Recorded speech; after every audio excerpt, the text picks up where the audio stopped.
ಗಳ ನಿಖರ ವರದಿ, ಯಾವುದೇ ಪಕ್ಷಪಾತವಿಲ್ಲದ ನೇರ ಮಾತು, ನಿಮ್ಮನ್ನ ದಾರಿ ತಪ್ಪಿಸದ ವಿಶ್ವಾಸಾರ್ಹ ವಿಶ್ಲೇಷಣೆ. ಇದುವೇ ನ್ಯೂಸ್ 18ನ ಪಂಚಾಯಿತಿ.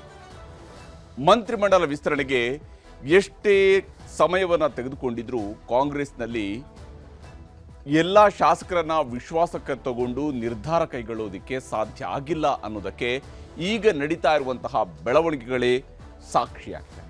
ಒಂದು ಕಡೆ ಅಸಮಾಧಾನಿತರಲ್ಲಿ ಕೆಲ ಶಾಸಕರು ನಮಗೆ ಸಚಿವ ಸ್ಥಾನ ಕೊಟ್ಟರಷ್ಟೇ ಒಪ್ಕೊಳ್ತೀವಿ ಅಂತ ಪಟ್ಟು ಹಿಡಿದಿರುವಂಥದ್ದು ಕಾಂಗ್ರೆಸ್ ನಾಯಕರ ಪಾಲಿಗೂ ನುಂಗಲಾರದ ತುತ್ತಾಗಿದೆ. ಮತ್ತೊಂದೆಡೆ ದೆಹಲಿ ಮಟ್ಟದಲ್ಲೂ ಕಸರತ್ತುಗಳು ನಡೀತಿದ್ದಾವೆ. ಇದುವೇ ಇವತ್ತಿನ ಪಂಚಾಯಿತಿಯ ಮೊದಲನೇ ಸುದ್ದಿ. ಮುಗಿದಿಲ್ಲ ಆಟ. ಸಂಪುಟ ವಿಸ್ತರಣೆಯೊಂದಿಗೆ ಎಲ್ಲವೂ ಸುಸೂತ್ರ ಆಯಿತು ಅಂದ್ಕೊಂಡಿದ್ದವರಿಗೆ ಆಟ ಇನ್ನೂ ಮುಗಿದಿಲ್ಲ ಅನ್ನುವ ಸಂದೇಶವನ್ನು ಕಾಂಗ್ರೆಸ್ ಶಾಸಕರೇ ರವಾನಿಸ್ತಾ ಇದ್ದಾರೆ. ಹಿರಿಯ ನಾಯಕರುಗಳು, ಹಿರಿಯ ಶಾಸಕರುಗಳನ್ನು ಹೋಗಿ ಮನವೊಲಿಕೆ ಮಾಡುವ ಪ್ರಯತ್ನವನ್ನೇನೋ ಮುಖ್ಯಮಂತ್ರಿಯವರು, ಕೆಪಿಸಿಸಿ ಅಧ್ಯಕ್ಷರು, ರಾಜ್ಯ ಉಸ್ತುವಾರಿಗಳು ಮಾಡ್ತಾ ಇದ್ದಾರೆ. ಸಿದ್ದರಾಮಯ್ಯನವರು ಇನ್ನೂ ಕೂಡ ತಮ್ಮ ಮೌನವನ್ನು ಮುರಿದಿಲ್ಲ. ಅವರು ಸಂಪುಟ ವಿಸ್ತರಣೆಯ ದಿವಸ ಲೋಕಭವನಕ್ಕೂ ಹೋಗಿರಲಿಲ್ಲ. ಅಲ್ಲಿಂದ ರವಾನೆಯಾಗಿರುವಂತಹ ಸಂದೇಶ ಬಹಳ ತೀಕ್ಷ್ಣವಾಗಿರುವಂಥದ್ದರ ಲಕ್ಷಣಗಳು ಗೋಚರಿಸ್ತಾ ಇದ್ದಾವೆ. ಬಹಳಷ್ಟು ಕಸರತ್ತುಗಳು ಕಾಂಗ್ರೆಸ್ನ ಒಳಗಡೆ ನಡೀತಾ ಇರುವಂಥದ್ದು ನಿಧಾನಕ್ಕೆ ಗೋಚರಿಸೋದಕ್ಕೆ ಶುರುವಾಗಿದೆ.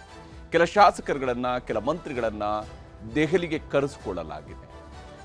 ಮುಖ್ಯಮಂತ್ರಿಯವರು ಕೂಡ ದೆಹಲಿಗೆ ಹೋಗ್ತಾರೆ ಅನ್ನುವಂತಹ ಮಾಹಿತಿ ಇದೆ. ಇದೆಲ್ಲದರ ನಡುವೆನೇ ನಡೀತಾ ಇರುವಂಥದ್ದು ಒಂದು ಕಡೆ ಪ್ರತಿಭಟನೆ, ಹೋರಾಟ, ಹೇಳಿಕೆಗಳು, ಪ್ರತಿ ಹೇಳಿಕೆಗಳು, ರಾಜೀನಾಮೆ ಕೊಡೋದಕ್ಕೆ ನಾವು ಸಿದ್ಧರಿದ್ದೇವೆ ಅಂತ ತ್ಯಾಗರಾಜರಾಗೋದಕ್ಕೆ ಹೊರಟಿರತಕ್ಕಂತಹ ನಾಯಕರುಗಳು, ಇವೆಲ್ಲವೂ ಕೂಡ ಕಾಂಗ್ರೆಸ್ನಲ್ಲಿ ಆಟ ಇನ್ನೂ ಮುಗಿದಿಲ್ಲ ಅನ್ನೋದನ್ನು ದೃಢಪಡಿಸ್ತಾ ಇರುವಂಥದ್ದು. ಅದರ ಬಗ್ಗೆನ ಪೂರ್ಣವಾದಂಥ ಒಂದು ವರದಿಯನ್ನು ನಿಮಗೆ ತೋರಿಸ್ತೀನಿ ಇವತ್ತಿನ ಪಂಚಾಯಿತಿಯ ಮೊದಲ ಸುದ್ದಿಯಲ್ಲಿ. ಇನ್ನು ಇವತ್ತಿನ ಪಂಚಾಯಿತಿಯ ಎರಡನೇ ಸುದ್ದಿ ಪಾದಯಾತ್ರೆ. ನಿಖಿಲ್ ಕುಮಾರಸ್ವಾಮಿ ಅವರ ನೇತೃತ್ವದಲ್ಲಿ ಈಗಾಗಲೇ ಒಂದು ಸುತ್ತು ಪಾದಯಾತ್ರೆಯನ್ನು ಬಿಡದಿಯ ಹಳ್ಳಿಗಳಲ್ಲಿ ಮಾಡಲಾಯಿತು. ಆದರೆ ಇಡೀ ರಾಜ್ಯದ ಗಮನ ಸೆಳೀಬೇಕು ಮತ್ತು ಸರ್ಕಾರವನ್ನು ಒತ್ತಡಕ್ಕೆ ತಳ್ಳಬೇಕು ಮತ್ತು ಸರ್ಕಾರದ ಮೇಲೆ ಹೆಚ್ಚಿನ ಒತ್ತಡವನ್ನು ಹೇರಬೇಕು ಅನ್ನೋ ಕಾರಣಕ್ಕಾಗಿ ಬಿಡದಿಯಿಂದ ಬೆಂಗಳೂರಿಗೆ, ಬಿಡದಿಯಿಂದ ಫ್ರೀಡಂ ಪಾರ್ಕ್ಗೆ ಒಂದು ಪಾದಯಾತ್ರೆಯನ್ನು ಹಮ್ಮಿಕೊಳ್ಳೋದಕ್ಕೆ JDS ತಯಾರಿ ಮಾಡ್ಕೊಂಡಿದೆ.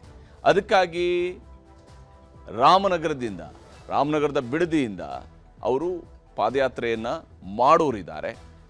ಬೇಕಾದಂತಹ ಪೂರ್ವ ತಯಾರಿಗಳು ಬಹಳ ಜೋರಾಗಿದ್ದಾವೆ. ಆದರೆ ಇದು ಒಂದು ಪಕ್ಷದ ಪಾದಯಾತ್ರೆಯೋ, ಎರಡು ಪಕ್ಷದ ಪಾದಯಾತ್ರೆಯೋ? ಯಾಕೆಂದರೆ ಅಲ್ಲಿ ಬಿಜೆಪಿಯ ರಾಜ್ಯಾಧ್ಯಕ್ಷರೇ ಪಾದಯಾತ್ರೆಯನ್ನು ಫ್ರೀಡಂ ಪಾರ್ಕ್ನಲ್ಲಿ ನಿಂತು ಘೋಷಣೆಯನ್ನು ಮಾಡಿ, JDS ತವರು ಮೊದಲು ದಿನಾಂಕವನ್ನು ಘೋಷಣೆ ಮಾಡಿದರು. ಹೀಗಾಗಿ ಜೊತೆಯಾಗಿ ಪಾದಯಾತ್ರೆ ಮಾಡ್ತಾರಾ ಇಲ್ವಾ, ಇದು ಇನ್ನೂ ಕೂಡ ದೃಢಪಡ್ತಾ ಇಲ್ಲ, ಅಥವಾ ಆ ನಾಯಕರುಗಳು ದೃಢಪಡಿಸ್ತಾ ಇಲ್ಲ. ಅದರ ಬಗೆಗಿನ ವಿವರವನ್ನು ಕೂಡ ನೀಡ್ತೀನಿ ನಿಮಗೆ ಇವತ್ತಿನ ಪಂಚಾಯಿತಿಯ ಎರಡನೇ ಸುದ್ದಿಯಲ್ಲಿ. ಈಗ ಮೊದಲ ಸುದ್ದಿ ಕಡೆಗೆ ಹೋಗೋಣ. ಬಹಳ ಮುಖ್ಯವಾಗಿ ನಡೀತಾ ಇರುವಂಥದ್ದು ಆಟ ಇನ್ನೂ ಮುಗಿದಿಲ್ಲ ಅನ್ನುವಂತಹ ಸಂದೇಶ ರವಾನೆ ಆಗ್ತಿದೆ. ಶಾಸಕರುಗಳು ಮಾತನಾಡ್ತಾ ಇದ್ದಾರೆ, ಅವಕಾಶವನ್ನು ಕೇಳ್ತಾ ಇದ್ದಾರೆ, ಪರಿಹಾರ ಏನು ಅಂತ ಹೇಳ್ತಾ ಇದ್ದಾರೆ. ಆ ಮೂಲಕವಾಗಿ ತಾವು ಹಿಡಿದ ಹಠವನ್ನು ಅಷ್ಟು ಸುಲಭವಾಗಿ ಬಿಡುವವರಲ್ಲ ಅನ್ನುವಂತಹ ಸಂದೇಶ ಅಂತೂ ರವಾನೆ ಆಗ್ತಾನೇ ಇದೆ ಕಾಂಗ್ರೆಸ್ ಪಾಳೆಯದಲ್ಲಿ. ಯಾಕೆ ಹಾಗಾದರೆ ಈ ಆಟ ಇನ್ನೂ ಮುಗಿದಿಲ್ಲ ಅನ್ನೋದನ್ನು ಈ ವರದಿಯಲ್ಲಿ ನಿಮಗೆ ತೋರಿಸ್ತೀನಿ.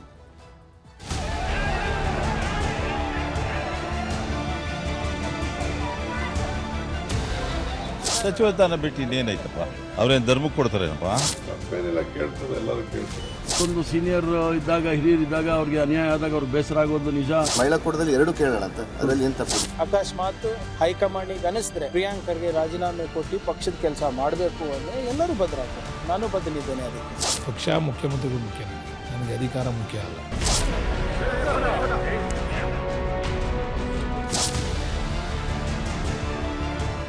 ಸಂಪುಟ ವಿಸ್ತರಣೆ ವಿಚಾರವಾಗಿ ಕಾಂಗ್ರೆಸ್ನೊಳಗೆ ಮುನಿಸುಗಳು ಇನ್ನೂ ಮುಗಿದಿಲ್ಲ. ಮಂತ್ರಿ ಪದವಿಗಾಗಿ ಬಂಡಾಯದ ಬಾವುಟಗಳು ಹಾರುತ್ತಲೇ ಇವೆ. ರಾಜೀನಾಮೆ ಬೆದರಿಕೆಗಳು ಕೇಳುತ್ತಲೇ ಇವೆ. ಹೈಕಮಾಂಡ್ ಖಡಕ್ ಸಂದೇಶಕ್ಕೂ ಬಗ್ಗದ ನಾಯಕರು ಬಹಿರಂಗವಾಗಿ ತೊಡೆತಟ್ಟಿ ನಿಂತಿದ್ದಾರೆ.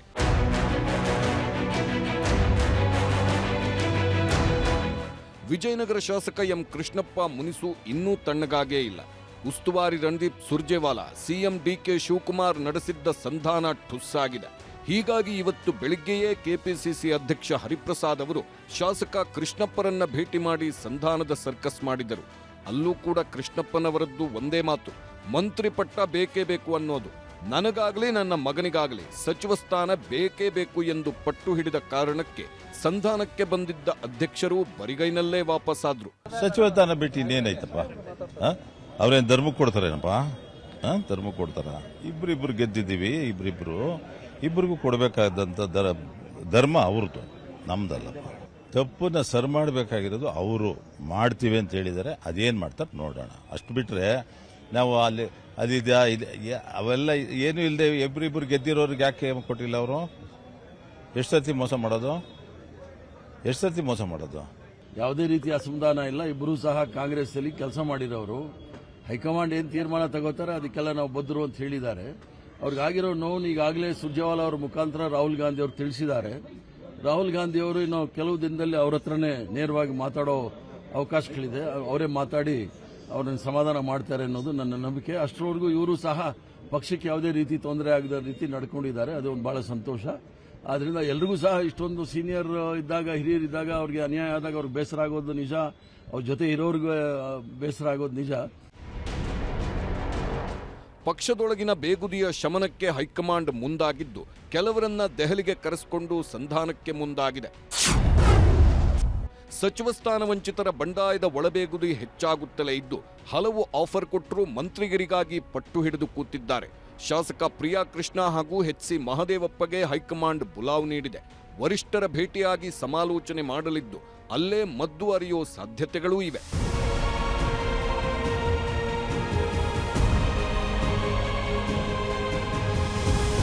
ಈ ಮಧ್ಯೆ ಸಂಪುಟದೊಳಗೆ ಹಲವು ಬದಲಾವಣೆ ಮಾಡಬಹುದು ಎಂಬ ಚರ್ಚೆಗಳೂ ಜೋರಾಗಿವೆ. ಆಹಾರ ಸಚಿವ ಕೆಎಚ್ ಮುನಿಯಪ್ಪ ಅವರನ್ನ ಸಂಪುಟದಿಂದ ತೆಗೆದು ಮಗಳು ರೂಪಕಲಾ ಶಶಿಧರ್ಗೆ ನೀಡುವ ಸಾಧ್ಯತೆಗಳಿವೆ. ಆಗ ದಲಿತ ಪ್ಲಸ್ ಕೋಲಾರ ಮತ್ತು ಚಿಕ್ಕಬಳ್ಳಾಪುರ ಪ್ರಾತಿನಿಧ್ಯಕ್ಕೂ ಅದು ಪೂರಕವಾಗಲಿದೆ ಎಂಬ ಲೆಕ್ಕಾಚಾರಗಳಿವೆ. ಹಾಗೆ ಬಳ್ಳಾರಿ ಕಡೆಯಿಂದ ಬಿ ನಾಗೇಂದ್ರ ಅವರನ್ನ ತೆಗೆದು ಸಂಡೂರು ಶಾಸಕಿ ಅನ್ನಪೂರ್ಣ ತುಕಾರಾಂ ಮಾಡುವ ಯೋಚನೆಗಳೂ ಇವೆ. ಹೈಕಮಾಂಡ್ ಏನು ನಮಗೆ ಮುಂದಿನ ನಿಮಗೆ ಸಚಿವ ಸಂಪುಟದಲ್ಲಿ ಸ್ಥಾನಮಾನ ಕೊಡ್ತೀವಿ, ಮನೆಯವರಿಗೆ ಯಾರಿಗಾದ್ರೂ ಟಿಕೆಟ್ ಕೊಡ್ತೀವಿ ಅನ್ನೋದಕ್ಕೆ ನಾವು ಈಗ ಹೈಕಮಾಂಡ್ಗೆ ಪ್ರಶ್ನೆ ಆಗಿತ್ತು. ಇದು ಬಳ್ಳಾರಿ ಜಿಲ್ಲೆ ಗೆಲ್ಲೇಬೇಕು ಅಂತಕ್ಕಂಥದ್ದು. ನಾವು ಅದಕ್ಕೋಸ್ಕರ ಪಕ್ಷಕ್ಕೋಸ್ಕರ ತ್ಯಾಗ ಮಾಡಿದ್ದು. ತುಕಾರಾಂ ಅವ್ರ ಸ್ವಂತ ವೈಯಕ್ತಿಕ ಏನು ನಾವೇನು ಕೇಳಿದ್ದಿಲ್ಲ. ಅದನ್ನ ಮಾಡ್ಬೋದು. ಅವರು ಅರ್ಹರಿದ್ದಾರೆ. ಆಮೇಲೆ ನಮ್ಮ MP ಸಾಹೇಬರು ಒಂದು ಧರ್ಮಪತ್ನಿ ಆಗಿದ್ದಾರೆ. ಅವರು ಕೂಡ ಅವ್ರಿಗೆಲ್ಲ ಕೂಡ ಈ ಭಾಗದ ಈಗ ಎಲ್ಲರೂ ಕೂಡ ಅವರು ಮಾಜಿ ಮಂತ್ರಿ ಆಗಿದ್ದಾರೆ. ಎಕ್ಸ್ಪೀರಿಯನ್ಸ್ ಇದೆ. ಅದರಲ್ಲಿ ಏನು ತಪ್ಪಿಲ್ಲ, ಮಾಡ್ಬೋದು. ಮಹಿಳಾ ಕೋಟದಲ್ಲಿ 2 ಕೇಳೋಣ ಅಂತ, ಅದರಲ್ಲಿ ಏನು ತಪ್ಪಿದೆ? ಹಾಗೆ ಬ್ಯಾಡಗಿ ಶಾಸಕ ಬಸವರಾಜ ಶಿವಣ್ಣನವರ್ ಹಾಗೂ ಎಂ ಕೃಷ್ಣಪ್ಪ ಅವರನ್ನ ಸಂಪುಟಕ್ಕೆ ತೆಗೆದುಕೊಳ್ಳುವ ಲೆಕ್ಕಾಚಾರಗಳೂ ನಡೆದಿವೆ. ಹಾಗೆ ಮಾಡಬೇಕಾದ್ರೆ ಇಬ್ಬರ ರಾಜೀನಾಮೆ ಅನಿವಾರ್ಯವಾಗುತ್ತೆ. ಪಕ್ಷಕ್ಕೆ ಒಳ್ಳೆಯದಾಗುತ್ತೆ ಅನ್ನೋದಾದ್ರೆ ತ್ಯಾಗ ಮಾಡುವುದಕ್ಕೂ ರೆಡಿ ಅಂತಿದ್ದಾರೆ ಕೆಲವರು. ಅಕಸ್ಮಾತ್ ಹೈಕಮಾಂಡಿಗೆ ಅನಿಸಿದ್ರೆ ಪ್ರಿಯಾಂಕ್ ಖರ್ಗೆ ರಾಜೀನಾಮೆ ಕೊಟ್ಟು ಪಕ್ಷದ ಕೆಲಸ ಮಾಡಬೇಕು ಅಂದರೆ ಎಲ್ಲರೂ ಬದ್ಧರಾಗಬೇಕಾಗ್ತದೆ. ನಾನು ಬದ್ಧನಿದ್ದೇನೆ. ಅದಕ್ಕೆ there is no going back on what high command intends to do. ನಾನೇನು ಹೇಳ್ತಾ ಇದ್ದೀನಿ ಅಂದರೆ ಪಕ್ಷ ನಿರ್ಧಾರ ತಗೊಳ್ಳಿ. ಯಾರಿಗೇನು ಜವಾಬ್ದಾರಿ ಕೊಡಬೇಕು, ನನಗೆ ನಾಳೆ ಪಕ್ಷದ ಜವಾಬ್ದಾರಿ ಕೊಡಬೇಕು ಅಂದರೆ yes I have to take it up. ಒಕ್ಕಲಿಗರಾಗಿರೋದ್ರಿಂದ ಅವ್ರು ಒಕ್ಕಲಿಗರಾಗಬೇಕು ಅಂದರೆ ನೀವು ರಾಜೀನಾಮೆ ಕೊಡ್ತೀರಾ ಅಂತ ಕೇಳ್ತಾ ಇದ್ದೀರಾ ನೀವು. ನಾನು ಹೈಕಮಾಂಡು ಮುಖ್ಯಮಂತ್ರಿಗಳು ಏನು ಹೇಳ್ತಾರೋ ಅದಕ್ಕೆ ಬದ್ಧ ಇದ್ದೀನಿ. ಒಂದೊಮ್ಮೆ ಅವಕಾಶ ಕೊಡಬೇಕು ಅಂತ ಸಂದರ್ಭದಲ್ಲಿ ತಮಗೆ ತ್ಯಾಗ ಮಾಡಿ ಅಂತಾರೆ, ಆ ತ್ಯಾಗಕ್ಕೂ ಕೂಡ ಸಿದ್ಧರಿದ್ದೀರಿ? ಖಂಡಿತ. ಪಕ್ಷ ಮುಖ್ಯಮಂತ್ರಿಗಳು ಮುಖ್ಯ. ನನಗೆ ಅಧಿಕಾರ ಮುಖ್ಯ ಅಲ್ಲ. ಸಿದ್ಧ ಇದ್ದೀನಿ. ಸಂಕಷ್ಟ ಪರಿಹಾರಕ್ಕೆ ಸಿದ್ಧ ಸೂತ್ರ. ಸಿದ್ದರಾಮಯ್ಯ ಮೊರೆ ಹೋದ ಡಿಕೆ ಶಿವಕುಮಾರ್. ಈ ಮಧ್ಯೆ ಪಕ್ಷದೊಳಗೆ ಎದ್ದಿರುವ ಬೇಗುದಿ ಶಮನಕ್ಕೆ ಸಿದ್ದರಾಮಯ್ಯ ಜೊತೆ ಚರ್ಚೆಗೆ ಮುಂದಾಗಿದ್ದಾರೆ ಡಿಕೆ ಶಿವಕುಮಾರ್. ಸಂಪುಟದಲ್ಲಿ ಖಾಲಿ ಇರುವ ಒಂದು ಸಚಿವ ಸ್ಥಾನ ಯಾರಿಗೆ ಕೊಡೋದು ಎಂಬುದರ ಚರ್ಚೆ ಆಗಲಿದೆ. MLC ಗಾಯತ್ರಿ ಶಾಂತೇಗೌಡ ಅವರಿಗೆ ನಿಗದಿಯಾಗಿದ್ದ ಸ್ಥಾನ ಯಾರಿಗೆ ಅನ್ನೋದು ಫೈನಲ್ ಆಗಲಿದೆ. ಸಚಿವ ಸ್ಥಾನ ವಂಚಿತ ಹಿರಿಯ ಶಾಸಕರ ಅಸಮಾಧಾನಕ್ಕೆ ಮದ್ದು ಅರಿಯೋ ಬಗ್ಗೆಯೂ ಸಮಾಲೋಚನೆಗಳು ನಡೆಯಲಿವೆ. ಸಿದ್ದರಾಮಯ್ಯ ಜೊತೆ ಸಮಾಲೋಚನೆ ಮಾಡಿ ದೆಹಲಿಗೆ ಹೋಗಲಿದ್ದಾರೆ ಡಿಕೆ ಶಿವಕುಮಾರ್. ಸಂಪುಟ ವಿಸ್ತರಣೆ ಬಳಿಕ ಎದುರಾಗಿರುವ ಕಗ್ಗಂಟು, ಅದಕ್ಕೆ ಪರಿಹಾರ, ನೂತನ ಸಚಿವರಿಗೆ ಖಾತೆ ಹಂಚಿಕೆ, ಖಾಲಿ ಇರುವ ಒಂದು ಸಚಿವ ಸ್ಥಾನ ಭರ್ತಿ, ಪ್ರಸಕ್ತ ವಿದ್ಯಮಾನಗಳ ಬಗ್ಗೆಯೂ ಚರ್ಚೆ ಮಾಡಿ ಸುಸೂತ್ರ ಆಡಳಿತಕ್ಕೆ ಖಡಕ್ ಸಂದೇಶ ಕೊಡಿಸಲು ಸಿಎಂ ಮುಂದಾಗಿದ್ದಾರೆ. ತಪ್ಪೇನಿಲ್ಲ, ಕೇಳ್ತಾರೆ, ಎಲ್ಲರೂ ಕೇಳ್ತಾರೆ. ಸಣ್ಣ ಬದಲಾವಣೆ ಆಗುತ್ತೆ ಕ್ಯಾಬಿನೆಟ್ ಅಲ್ಲಿ ಅಂತ ಹೇಳ್ತಾ ಇದ್ದಾರೆ. ಕೆಲವೊಬ್ಬರಿಗೆ ಸರ್ ಈಗ MC ಸುಧಾಕರ್ ಅವ್ರನ್ನ ಕರ್ಸ್ಕೊಂಡ್ರೆ ಅವ್ರನ್ನು ಕೂಡ ಮನವೊಲಿಸುವ ನಿಟ್ಟಿನಲ್ಲಿ ಕೂಡ ಅವ್ರನ್ನು ಕೂಡ ಮಾತಾಡಿ ಕರ್ಸ್ಕೊಂಡ್ರೆ ಯಾರಿಗೂ ಏನು ಬೇಜಾರಿಲ್ಲ ರೀ. ನಾನು ಕೆಲವು ಸೀನಿಯರ್ಸ್ ಇರ್ತಾರೆ, ಏನೇನು ಜವಾಬ್ದಾರಿ ಕೊಡಬೇಕಾಗುತ್ತೆ, settle it, no problem. Miss ಆದವರೊಂದಿಗೆ ಸಿಎಂ ಸಂಧಾನ, ಆಕಾಂಕ್ಷಿಗಳ ಆಕಾಂಕ್ಷೆಗೆ ಸಿಎಂ ಸ್ಪಂದನೆ.